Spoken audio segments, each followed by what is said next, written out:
So back in July 24 of 2011, I gave birth to a beautiful, healthy little girl. Daniela Marie Conti was her name. I was a first time mom. I was ecstatic that it was a girl.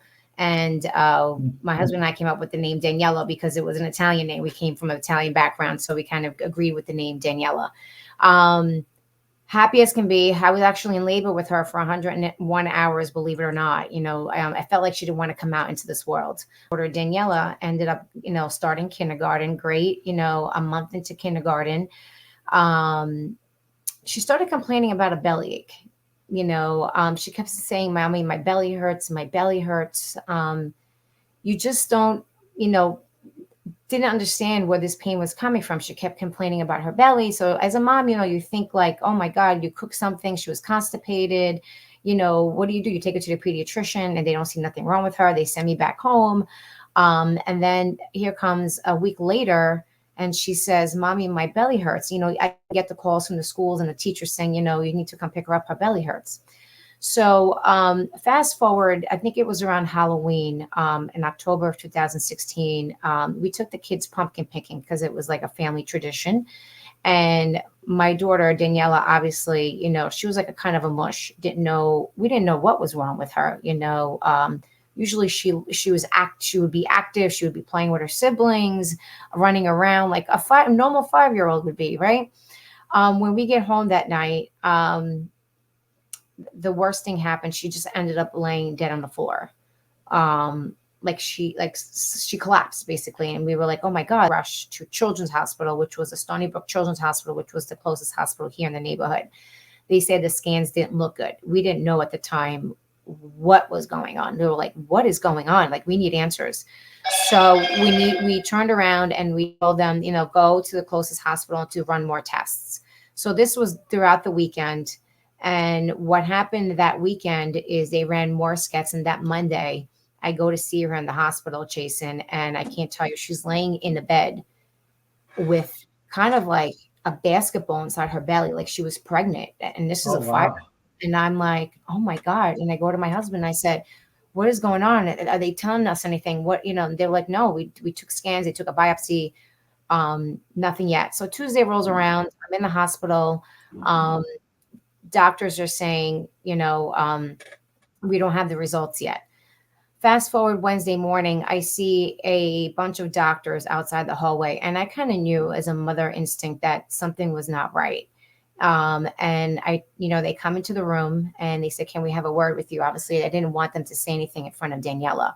I called my husband on the phone at the time. We were kind of on three-way.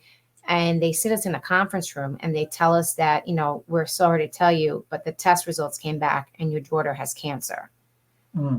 And I said, what? And, you're kind of in a fog. And at that time, 1,000 questions. Yeah. And then they throw this word at you, like, is it leukemia? I say, is it leukemia? Because that's more of a common cancer you hear of. And they were like, no, she has rhabdomyosarcoma.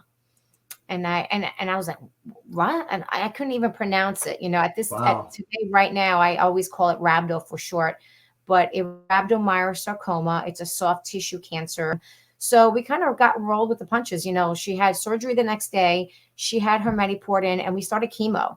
But it was a long battle. We didn't know, Jason, if we were going to come out of that hospital alive, to be honest with you, because she was on meds. She was on steroids just to get the tumor down, because it was kind of spreading at the time. And we wanted to make sure the protocol for this type of tumor and cancer was working. And it did. We actually had to explain to her what cancer was. It was hard. It was hard telling her that she had cancer. But we had to tell her that it was okay, that she was going to be okay because mom and dad are going to be there. And she had to grow up. She had to grow up really fast. We showed videos of other children who had this type of disease. And, she was like, wow, I am now not the only child who has gone through this. So fast forward 6 weeks later, we come home, we celebrate Thanksgiving. She's a normal child. She couldn't go back to school. Obviously, she had to be homeschooled. And Fast forward a year later, Jason, she was actually declared cancer-free. Oh, wow. She was declared cancer-free. She did the protocol treatments for a year. She had to do PET scans and MRIs. And I can't tell you, we were like happy as can be as a family that we actually beat this monster, a cancer that we have never heard of in our entire life. The treatment protocols, they were brutal, Jason. You look these treatments up and it's like, oh my God, side effects that you read online. It's heart problems, infertility problems. It was scary. Yeah, It I was can only scary imagine. it was scary that she had to fight for her life, and she did it. She was a tough cookie, my daughter, and she did it. She did it for a year, and we were so proud of her. So obviously when you are, I wouldn't say cancer-free, when she was declared cancer-free, obviously you have to go back to the hospital to get scans and MRIs to make sure that the cancer obviously does not come back, right? So fast forward 3 months into this being cancer-free, we go to the hospital to get checked up. We get scans and MRIs, and then we get a call from the doctor a year later.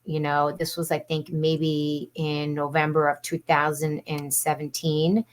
And they tell me, her oncology doctor tells me that, I'm sorry to tell you, but your daughter's cancer is back. But she fought. She fought, Jason, like no other 5-year-old would.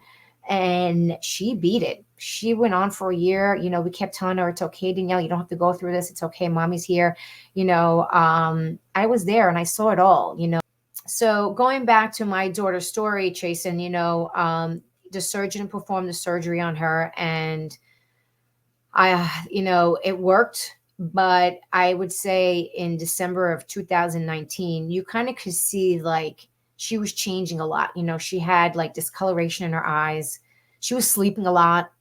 I would call the doctors and I would bring her in. I'm like, can you just see my daughter, see what's going on? Something's not right. And in the new year, she seemed fine, but it's kind of like the tumor, I would have to say, was just growing and growing and growing. The one that was kind of next to her kidney that they couldn't operate, it was just growing and growing, and there was nothing that we could have done. There's nothing that we could have done, there were no more protocol treatments left. I kind of called other sarcoma specialists in the country to see if they could see her. And they said, sorry, we can't see her. You've already been treated. What do you do when you run out of options? You try to go all over the world. I was willing to take her to St. Jude. I was willing to take her to MD Anderson. Like, please just see my daughter because I want to save her. What do you do? Like, it's just, when doctors said there was nothing left more we can do for your child, and when she was dying in the hospital and when she had fluid all over her body, it's like, what do you do, Jason? What do you do when you went through every single protocol, right? And then at the end, when doctors tell you, I'm sorry to tell you, there's nothing left that we can do, and you see your daughter dying, it's like, what do you do? In their community, or if they want to donate, please go to our website. You can find all the links on the bottom there as it's scrolling. We're also on Instagram. We're on Facebook. We have been very transparent where our donations go every year. We share stories. We share stories of families and children that our donors are allowing us to support each year. So when you see faces of children and testimonials of the families, that goes to show you that we're making a difference and we're making an impact because of our support from our donors. And you have to show the awareness, because if you don't show the awareness, I always say, how are you ever going to bring change into this world, right? We have to go out there and fight big battles, because who else isn't? It's unfortunate that this happened to Daniela and my daughter. And I'm hoping one day, a child, the work that we do, hopefully one day a child who will be diagnosed with rhabdomyosarcoma, and particularly, will have better treatment options than my daughter did and deserved. So.